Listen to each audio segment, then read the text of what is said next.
sheriff is being investigated for some of the actions he's taken. I wonder, last night at the Bronx Town Hall meeting, you said when you fight for New York, stuff happens. And you also seem to imply that you feel like Job. So I ask you, do you feel like Job? And what do you want to say to New Yorkers about all of this? And then I have another question.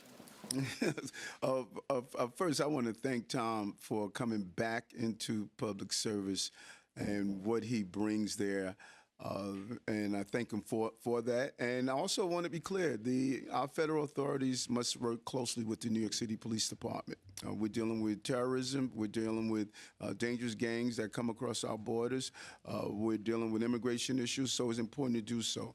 And many New Yorkers have communicated to me about the actions that took place last week, which is a private matter that he was dealing with. It had nothing to do with his role as a police commissioner, and I think that we're going to continue to do what I say over and over again. My job is to deliver for the people of this city and to stay focused. And so those New Yorkers who communicated with me and stated that they have questions for what happened with our commissioner for documents that appeared for 20 years ago. I think the U.S. Attorney's Office and the FBI has to answer that. I don't have the answer to those questions. How do you personally feel about all this? I mean, it's like this constant drip from the federal agents. Well, when you say how do I personally feel about that, you're gonna have to wait to get my book. You know, it would be outlined. It would be outlined in my book. But what I must do, what I say over and over again, things that come up in life, as you talked about the Job moment, things that come up in life. They always come up. They always come up. There's always something happening in life. Can you stay focused on your mission? That's what I've done. 8, 9, 10 months ago, when this investigation first came to light, look at how the city continued to progress. We didn't stand still. We didn't stop. We continue to produce housing. We continue to bring down crime. We continue to progress, and we're going to continue to do that. That is what I must do. I'm going to fight for New Yorkers. I've always done that. I'm not going to stop doing that. And, no matter what comes in the midst of that, I'm going to continue to fight for the people of this city. And that's what I've done as a cop, and that's what I'm going to do as the mayor.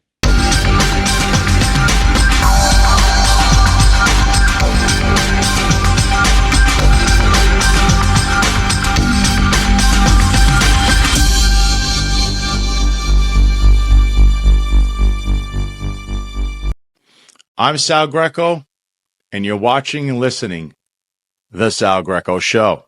So what we just started off the show with is there was a press conference yesterday, the weekly press conference of the New York City Mayor, Eric Adams. And as you heard, he's just like talking out of both sides of his mouth. His answer to his police commissioner getting raided is that he's going to write a book about everything. It's somehow, whatever happens in New York City always goes back to Eric. No matter how they ask the questions, it's always about Eric.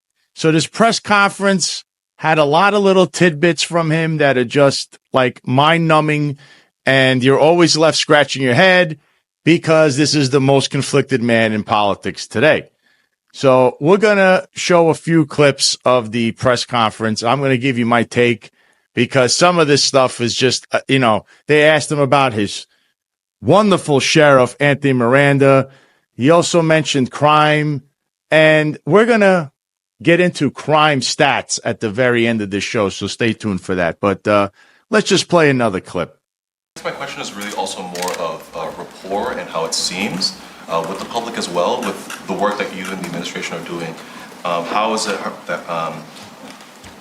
that we're ensuring that the public knows that this is happening, so that when police go on trains, they go on buses, they see them on platforms or wherever, that they feel as safe as when the fire department comes in, and I feel very safe with them being around, knowing that they will never harm me. How will you tell the public that you're doing such a great job? Great question. My monitoring of what the public feels are based on the 31 town halls, the 18 older adult town halls, the youth town halls, going into my churches, moving through the community, riding the trains. And as you see, their concern is public safety. And anyone who believes when that passenger walks out of the subway station and sees the police officer, they're not feeling good, then they really don't have their fingers on the pulse of New Yorkers. New Yorkers want their police. They don't want their police to be abusive, but New York City residents love their police, and they're always asking for more police. I have yet to be at one town hall where someone stated, can you take the police out of my community, off my block, off my subway station? And so the numerical loudest is not speaking on behalf of the overwhelming public. You know, every question that was around law enforcement was about, we want our police. So you heard there, once again, the questions about public safety. People don't feel safe because the Eric Adams administration keeps lying about numbers. You know, they downgrade crimes, they shift things around, all kinds of fugaziness going on in this administration, especially in the upper echelon of the New York City Police Department. And he's supposed to make you feel better because he's riding the trains. He goes to the town halls. Yes, the majority of New York City residents want to feel safe, and they want to, they want cops because the police presence usually makes them feel safe and brings crime down. But unfortunately, in New York City, between Alvin Bragg as a DA, the ridiculous, legislation put forth by the city council, you got a state assembly and a state senate that just, too busy partying to do anything else about crime. So Eric Adams himself is handcuffed with that part, but he's not doing anything to make you feel better in New York City. Why? Because he's lying about the crime statistics. He doesn't tell the truth. He doesn't go to Albany. He doesn't hold press conferences to tell people, I'm having issues with the state assembly and the state senate and the city council. You don't want to pass legislation and laws that'll help public safety. He doesn't do that. He just sits there and says, well, I ride the trains. Everything is great. It's all about me. I'm going to write a book. I'm going to continue telling you fibs. And, I'm the mayor, the swagger man with no plan. That's what this was about. That question alone shows you. And I'm going to show you at the end of the show some crime statistics, and you're going to be left scratching your head wondering what exactly they are doing behind the scenes here in the New York City Police Department and New York City in general. So now we're going to get into someone that resigned out of his administration, and then you're going to hear Eric Adams' take on why or how this person resigned. And, life goes on in the administration. Hey, he's got resignations everywhere, but hey, we have a city to run. NYC Health Commissioner Ashwin Vasan resigns, City Hall Post. It's by Josephine Stratman of the Daily News. NYC Health Commissioner Ashwin Vasan will step down from his Adams administration post in early January, he announced Monday. Vasan, in submitting his resignation, cited personal family reasons as the reason for his departure. Vasan became the city's top doctor in March 2022, leading the city's recovery from the COVID-19 pandemic. The doctor, public health professor, and practicing primary care doctor at Columbia University was previously the president and CEO of Fountain House, a national mental health nonprofit. His resignation is the latest profile departure at City Hall and comes in the midst of a flurry of federal investigations around the Adams administration, although sources said Vasan's departure was not related to the various probes. Vasan's departure comes on the heels of the resignation of Chief Counsel Lisa Zornberg and NYPD Commissioner Edward Caban this month, both due to the unfolding probes in the administration. Fire Commissioner Laura Kavanaugh, the first woman to lead the FDNY, stepped down this past summer after 2 years on the job. Sylvia Hines-Radix resigned as Corporation Counsel this past spring. From day one, I have made focus, ambition, and integrity a key part of my leadership, Vasan wrote in a statement. The state of the department and of our public health system is strong. I'm deeply confident that we have put in place critical initiatives to benefit New Yorkers, and we have the right team to continue this important work and keep us safe and healthy for years and generations to come. Citing a list of accomplishments, Vasan called his time as commissioner the honor of my lifetime, but wrote that he made a decision to support his wife and 3 children. I want to thank Dr. Vassan for his service to New York City since the start of our administration, Mayor Adams said in a statement. His expertise as a mental health expert, coupled with his training as a public health professional, have proved indispensable to our city over the past 2.5 years as we've handled rising COVID rates, Mpox outbreaks, and a mental health crisis both on our streets and in our schools. During his time at the department, Vassan launched the Healthy NYC initiative, a plan to raise the average life expectancy of New Yorkers to 83 years of age by 2030, among other measures. We are a healthier city for his tenure and thank him and his family for their service to the city. I look forward to working with Dr. Vassan through the end of the year for a smooth transition. Deputy Mayor for Health and Human Services, Ann Williams Isom, said in a statement. When I say pushing back, they're against the school ban. They're against the school ban. Yeah. Okay, first let's talk about Dr. Vassan. I really like him a lot, and he was so forward thinking. And I would come up with these ideas, and he'll figure out how to implement them from the team space, the videos for teens for mental health support, 24 hours, 7 days a week, to what we did around social media. He's leading the voice on that, the work on that, to health, all of those areas. But now you have the opportunity to meet some other warm people inside and out. These folks up here, this is a great group of human beings. Some of the finest people I know, and they go beyond the call of duty. What Dr. Vassan did is really just a symbol of what all of these individuals up here and folks in city government. So I am so happy he gave the city 3 years of his life. And I thank him for doing that. And it came with, some great sacrifices, but he was committed.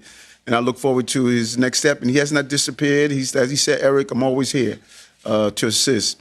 And I'm glad you talked about that there's some parents that are pushing back with the cell phone ban. Remember what I said? I know New Yorkers. I have a master's in public administration, but a PhD in people in this city. And it may sound like a bright idea that everyone agrees. Once you implement a policy, you're going to see voices come from all over. So you better get it right. You better communicate with people. You better let people know what to expect. And you better be able to make it stick. That's why the ban was reversed 2 times before. I'm not going to rush just because the loud number of people say we need to do it, we need to do it, we need to do it. No, we're going to get it right, and we're going to implement it correctly.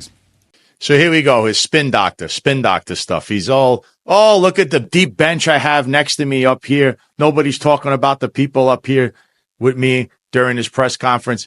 He says he has a deep bench. I mean, this is all spinning. People are leaving his administration, not just the little people, the people on the bottom, the staffers. I'm talking about these are people that are the heads of the agencies. These are commissioners. You know why they're leaving? The ship has sunk, Eric. It's on the bottom of the ocean. You're the ship captain, and you've completely sunk. And there's nothing that anyone's going to do about it at this point other than if you step down yourself. And maybe, Eric, you should think about that before they come knocking on your door to say, Eric, you're coming with us. You're under arrest. But wait, there was more. Do you have any response to reporting that the Fed subpoenaed you, your election committee, and City Hall for information about interactions with 5 countries? And have you or any members of your administration received target letters? Okay. We're not, I said this last week, and I'm going to stay with what I stay with. I'm not going to do this daily reporting. I said that before, and I'm going to continue to state that. And it's, we have the largest Jewish population outside of Israel is in New York. Yes, I have a good relationship with Israel, as in many countries. I had African countries that sat down and met with me yesterday at Gracie Mansion. UNGA is here. UN is here.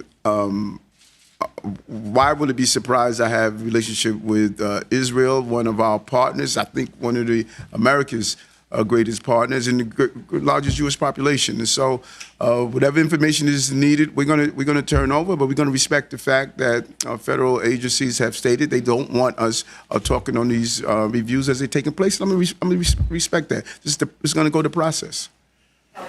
Hi, Mr. Mayor. How are you, Kelly? Good. How are you today? Quite well. I wanted to follow up about the police commissioner, the interim police commissioner. Have you spoken to him since the search warrants? And what type of assurances, you mentioned it being a private matter, what type of assurances has he given you that that private matter won't conflict with his public duty and he won't either have to resign or step aside? I think that he is a great New Yorker, formerly special agent in charge, headed the Homeland Security for the state, and he and I communicated, and I am comfortable with his communications with me. But again, let's be clear. From what I read and of my knowledge, we're talking about items 20 years ago, and New York is raised concerned on what happened last week with him after 7 days in my administration. But the U.S. Attorney's Office will have to answer that, and the FBI will have to answer that. I don't have the answer to that question. And I just wanted to ask, what type of message are you sending to those within your administration about everything that's going on between all the federal probes? How do you keep morale high when they're seeing resignations, other officials thinking about resigning? And I know you got asked about people joining the administration, but what about the ones already there? You tell New Yorkers you're staying focused and distracted, but what's your message to everybody else? Even the ones sitting at your dais, top officials are being looked at. What's your message to them daily? Well, I think you could answer that in the MMR report, the Mayor's Management Report. When this first came to light, people were saying, they were saying the next day, go back and look at the next day when this investigation first came to light. Go back then. What were people saying? Eric, you're too distracted. Eric, you need to step down. No, we stepped up. We stayed focused. This is a real history lesson of how an administration came in with a real focus on how we're going to deliver for New Yorkers and fight for New Yorkers, 8.3 New Yorkers. And we've done that. So you can't ignore the numbers. You cannot ignore the numbers. You could ignore everything else, but you can't ignore the numbers. We brought down crime. We brought more jobs to the city. We continue to build housing. We continue to increase tourism. We continue to roll out these major projects through Deputy Mayor Maria Joshi, with Deputy Mayor Maria Torres Springer. And so people were saying January 1, 2022, on my third day, hey, you should step down. I mean, come on. Listen, I have to fight for New Yorkers, and we have done that. And we're going to continue to do that. And I think that's the real lesson here that I tell Jordan and I tell all of his friends, life is going to throw you some curveballs. You have to hit it out the park, because no one is going to sit later and say, why did you not accomplish the task? My task was to be elected and serve and protect and fight for New Yorkers. And I'm going to fight for New Yorkers every day. Does that mean you don't have any concerns about more resignations from top officials? If you have been following government for some time, like some of you in this room have, employees and staffers come and go. Very few remain throughout an entire term. They come and go. And while they're here, I have only one ask: give it your all. And that's what we have done. Every day we wake up and we give it our all. And I'm excited about what the future and what tomorrow holds for us. And we thank them for their service. I cannot thank Dr. Fasad enough for his service, Lisa for her service, Eddie for his service. I thank them for their service. Working in government is hard, folks. It's hard when you work in government, but you give your heart and you walk away feeling as though you accomplished something. Deputy Mayor Williams-Ice she has to be so pleased that she's been able to navigate 217,000 migrants and asylum seekers and not one child or family sleeping on the streets of the city of New York when others surrendered in other municipalities.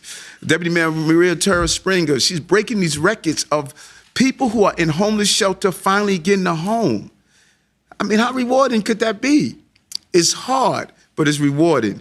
And I love every day being the mayor of the city of New York, changing the lives of New Yorkers and everything that comes with it. I am more excited now being mayor than I was when I took my oath of office in the beginning. How are you? I'm good, thank you. Good. So 2 questions for you. One, just to deal with Sheriff Miranda, just do you still have confidence in him, and are you concerned at all about the investigation that's looking into possibly how his office handled cash when it comes to those illegal weed stores? And then the second question, we know you've traveled to Israel, China, and Turkey, but just looking to see if you've traveled to Uzbekistan, Qatar, and South Korea as well. You said you're looking into that? I am, yes, thank you. You know, I have never been to Uzbekistan. I would love to go there. I heard it's a beautiful country. You know, I traveled to Seoul, Korea, when I was in the state senate. What is this not having confidence in Anthony? I mean, Anthony Miranda. I mean, will you guys go from not having confidence? This guy's closed down 1,100 smoke shops. When they, on my understanding of the procedure, when they voucher money, it's videoed and it's counted with the NYPD and the sheriff's office so that they can make sure, because, you know, people are very concerned when it comes down to vouchering money.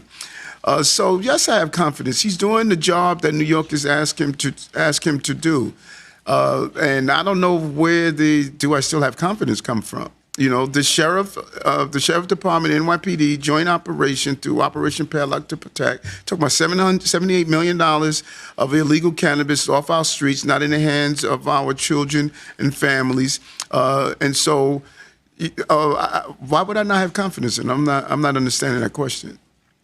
You know, with the investigation, do you just feel like, you know, are you concerned that things were handled improperly, or do you feel like there's nothing there for the investigation to find? This guy has handled, his team with NYPD, they have handled over $78 million in illegal cannabis. I got a lot of confidence in him. So there's a little bit more spinning. First of all, when Eric references going to Israel, what about Turkey? Okay, what about China? He's mentioning Israel, but he won't talk about the other nations. Of course, Qatar, we all know that the former police commissioner, Ed Kaban, was there. What he was there for, we have no idea. He doesn't represent the government. I mean, is he looking for world peace between Qatar because they harbor Hamas there and Hamas and Israel? Like, I don't know what the hell's going on there, but he didn't specify that. He kept going back to Israel and trying to ignore the other nations. Then this issue with this police commissioner, Thomas Donlan. Oh, it's an issue from 20 years ago. Actually, Eric, it's an issue that is very much important, and it's in the forefront. He is the current police commissioner, and the feds raided his house. It is a police matter. And by the way, Tom Donlan's associations with Charles McGonigal, the former FBI agent who was caught taking bribes from Russia in the Russian collusion scandal, that is already someone who's conflicted and should resign immediately. Tom Donlan should resign effective today, okay? But again, Eric loves corruptible people. And then at the end, oh, well, they wanted me to resign on the third day that I took office. I don't even know where he's getting that. When he actually took office, I think a lot of New Yorkers were happy. They thought they had someone who was a former cop that was going to bring law and order, and public safety is going to be the number one issue. Instead, they got someone who is just a conflicted individual who loves corruptible people.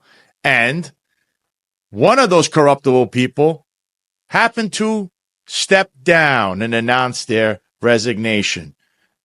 And that's David Banks.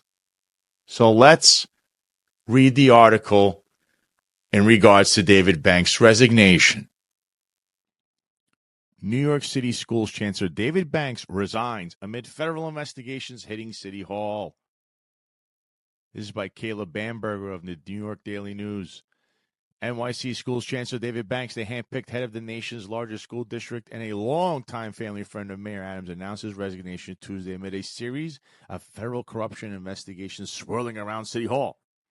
Banks' departure, effective at the end of the year, comes 2 weeks after his personal and professional phones were seized and his apartment raided by federal investigators. He shares the home in Harlem with his fiancée, Shiana Wright, the first deputy mayor who's also been ensnared in a probe. After nearly 40 years of dedicated service to the New York City's public schools, I have made a decision to retire at the end of this year, said Banks in a statement. I want to thank Mayor Adams for giving me the opportunity to serve as chancellor, and I'm immensely proud of the progress we made together in ensuring every child can read, expanding special education and gifted and talented programs, and creating innovative pathways for our students to secure rewarding careers and long-term success. Banks, who served in that role since the start of the Adams administration, will be the third top-ranking administration official to resign in what appears to be fallout linked to several probes. Former Police Commissioner Edward Caban stepped down amid word the feds were looking into whether his brother squeezed nightlife venues for special treatment. Chief Counsel Lisa Zornberg resigned after sources said Adams refused to fire several people she had advised he let go. In a resignation letter to Adams, Banks said he advised the mayor during a meeting earlier this year of his intent to retire. The Education Department press secretary did not immediately provide a date. On behalf of all New Yorkers, we thank Chancellor Banks for his service and wish him well in his retirement at the end of the calendar year, read a statement from Adams, whose relationship with Banks' family began when their father was an NYPD lieutenant. The mayor's girlfriend and sister-in-law both work for the Education Department. Among the issues, sources said the feds are looking into the business dealings of Banks' brother, Terrence Banks. His brother, the Pearl Alliance, represents multiple companies with financial interests before the city agencies of his brothers, David and Phil Banks, the deputy mayor for public safety.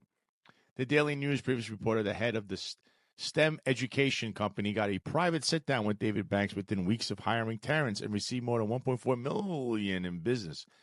Another client of his consultant's brother's Safer Watch ran a pilot of security applications in school buildings. At least one of its employees has been served a search warrant. Mayoral challenger Zelnor Myrie, who's currently a state senator in Brooklyn, likened the chances of announcement to Groundhog's Day. New Yorkers deserve stable leadership from City Hall, he said in a statement, not this steady exodus of city commissioners. No one has been accused of wrongdoing to date, and the full scope of the federal investigations remains unclear. Banks' retirement caps off a 40-year career in the city's public schools, from his early beginnings as a school safety agent to leading a network of public schools focused on boys of color. Since his appointment as chancellor, Banks has prioritized two reforms: an overhaul of how reading is taught in the early grades, which he has described as the legacy of his administration, and a heightened focus on career readiness. In recent months, he also set the groundwork for restrictions on cell phones during the school day in a push to incorporate artificial intelligence in public education. Early in his tenure, he faced challenges responding to COVID-19 with dramatic enrollment declines, and later the loss of federal pandemic aid threatened to destabilize the school system's finances.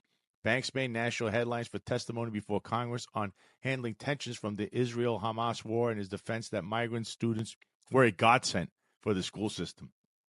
Chairman of the City Council's Education Committee, Rita Joseph, in a statement Tuesday, called it an absolute honor to work alongside Banks, who she described as a visionary leader whose influence created lasting change that will benefit generations to come.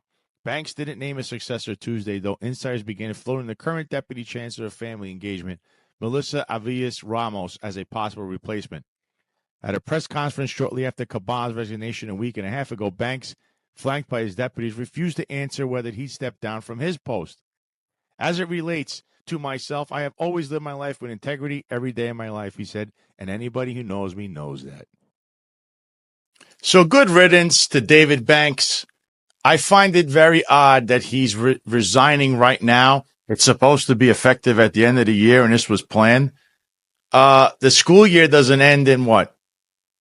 June of next year? July? Yeah.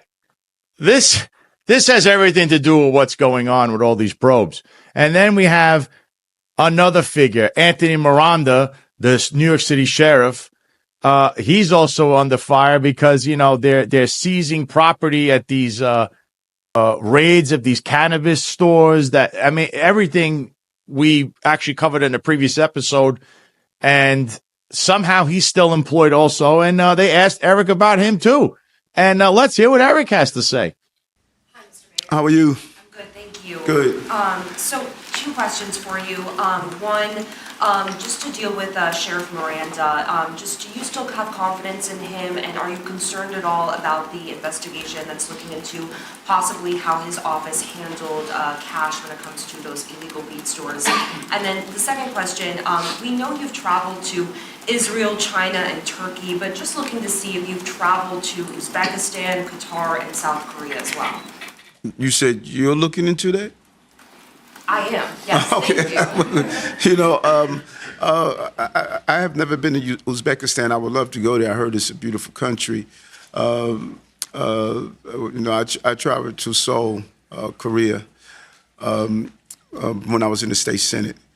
But what is this not having confidence in Anthony? I mean, Anthony Miranda. I mean, will you guys go from not having confidence?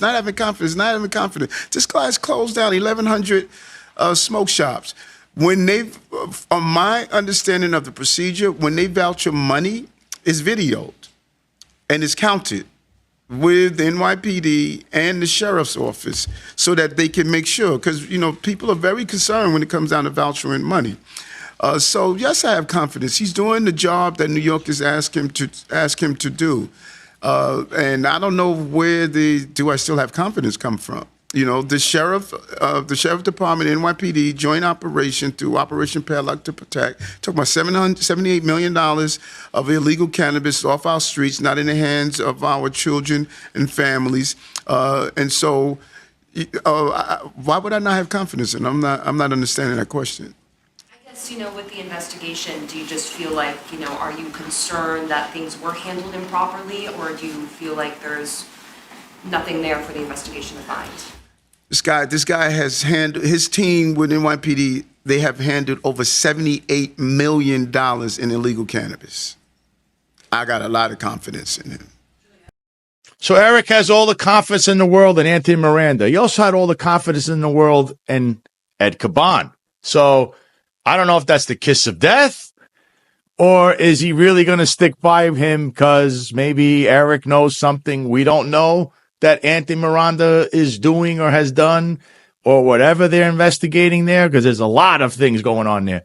But now we're going to get to the final point here, which is the crime stats. There are crime statistics that they put out every week that they say, oh, here are the crime statistics, and the FBI and the NYPD. Well, we're going to show you now from my buddy Sam Antar, who broke down these crime statistics over the last year. And we're going to show you this right now. Now, here's Sam Antar, who has a weekly post about crime stats and how it's just a complete farce what Eric Adams puts out. Here is his latest post. It's on X. New FBI crime data for 2023 shows puzzling discrepancies and NYC stats. While NYPD reports a 2.4% increase in violent crime, FBI data indicates an 8.9% decrease. This 7,000 crime gap raises concerns about national crime reporting accuracy. Hashtag crime stats, hashtag data discrepancy. And now I'm going to read the article off his website, White Collar Fraud, in regards to this, and put the chart up, and you could see it yourself. FBI crime data discrepancies and updated analysis of New York City's 2023 statistics. This is Sam Antar on his blog, whitecollarfraud.com. Today, the FBI released its updated crime data for 2023, which continues to raise questions about its accuracy. In a previous blog article, I demonstrated that from 2001 to 2022, the FBI's Uniform Crime Report, UCR, consistently reported higher violent crime statistics for New York City than those provided by the New York City Police Department. The discrepancy may be partly due to the different crime definitions used by the FBI and the NYPD. While New York City uses a classification similar to the FBI for major violent felonies, it adheres to the most stringent definitions of the New York State penal law. However, in 2023, the FBI's UCR figures for New York City unexpectedly dropped below those reported by the city, leading to questions about the accuracy and reliability of the FBI's crime reporting for both the nation's largest city and the country as a whole. The latest FBI figures narrow the reported gap in numbers, but still show a decrease in violent major felonies, murder, rape, robbery, and aggravated assaults of 8.9% compared to the NYPD numbers, which indicate a 2.4% increase in violent crime, resulting in an undercount of approximately 6,953 violent crimes for 2023. Analyzing the discrepancies from 2001 to 2022, the data showed consistent patterns. Murder statistics aligned perfectly between FBI and NYC reports. Robbery figures showed minimal differences, less than 0.06%. FBI reports often showed higher numbers for rape and aggravated assault, likely due to broader definitions within the agency's reporting system. Despite the differences in rape and felony assault definitions, the overall violent crime trends reported by the FBI and NYC were consistent. The 2023 data, however, revealed significant departures from these established trends. Murders. The FBI reported 386 murders, revised from 333, while the NYPD reported 391, a 1.3% understatement by the FBI. Robberies. The FBI reported 16,366 robberies, revised from 15,938 compared to NYPD's 16,910, 3.2% fewer. Overall violent crimes. FBI reported 55,834, revised from 52,687, down 8.9% from the previous year. In stark contrast, New York City's own data indicated a 2.4 increase in violent crimes for 2023. Despite the data revisions, the discrepancy suggests that the FBI's data failed to account for approximately 7,000 violent crimes in New York City that year. Implications for national crime statistics. The inconsistencies observed in New York City's data raise concerns about the accuracy of the FBI's broader crime reporting. Consider these points. 1. Cities with populations over 1 million totaled 25,763,135 residents. The FBI reported a 6.9 decrease in violent crime for the 10 largest cities in 2023. 3. New York City, with a population of 8,258,035, represents 32% of this group.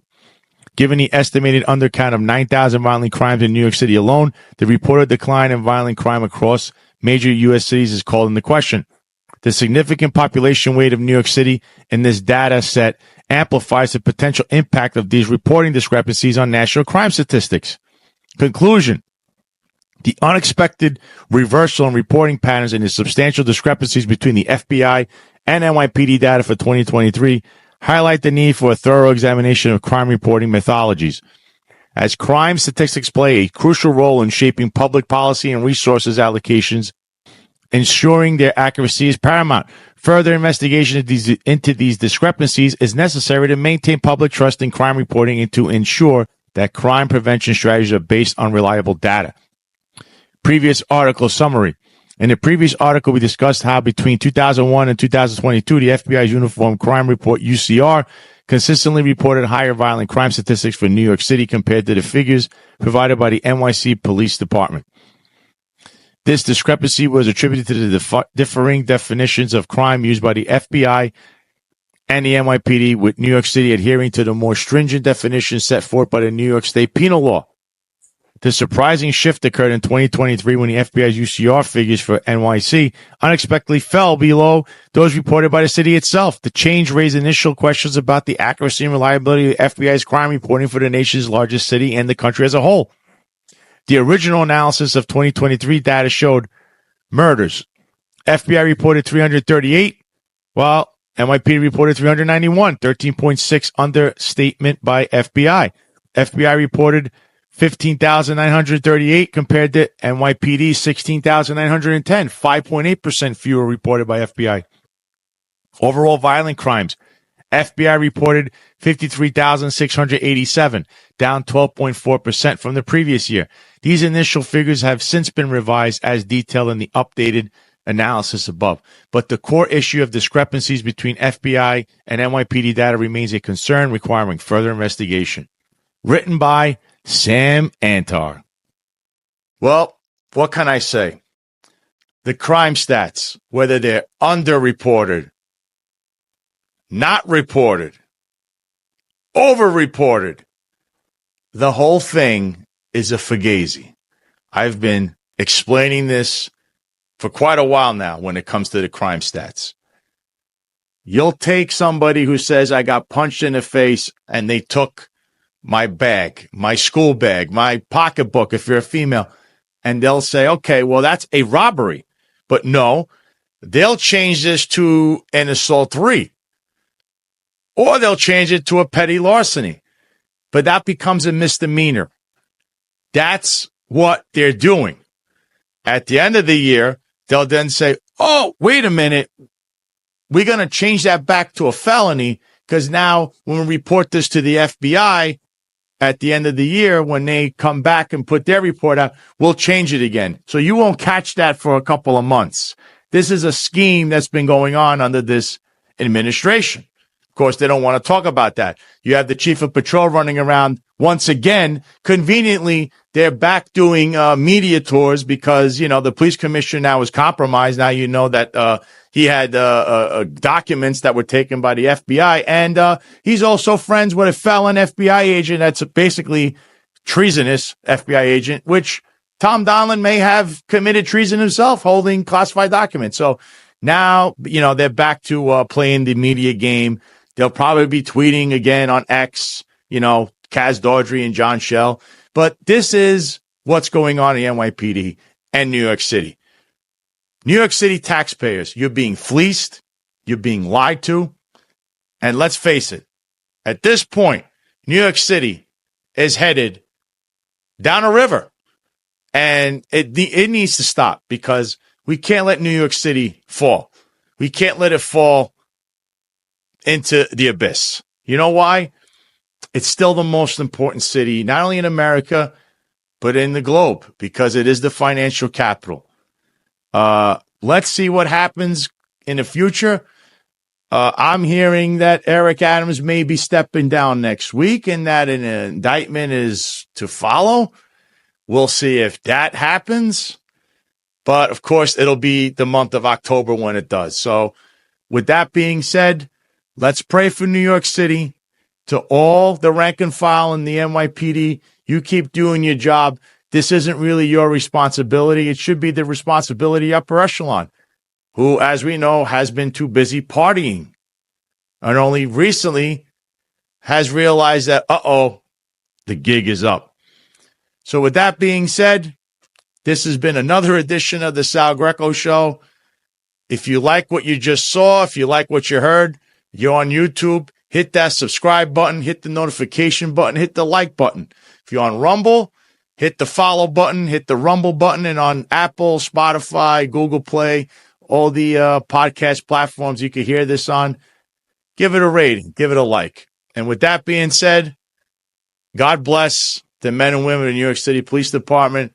Pray for New York City. Pray for this country, because this is just what an unbelievable scandal New York City has become. This has the foundations of rocking the nation if so many people are in trouble there government-wise. And whatever else is going on with P. Diddy there, and who knows what's going on with P. Diddy exactly, because he seems to be in more trouble than he was when he was free. So that being said, folks, you have a good day or good morning, good afternoon, and good night.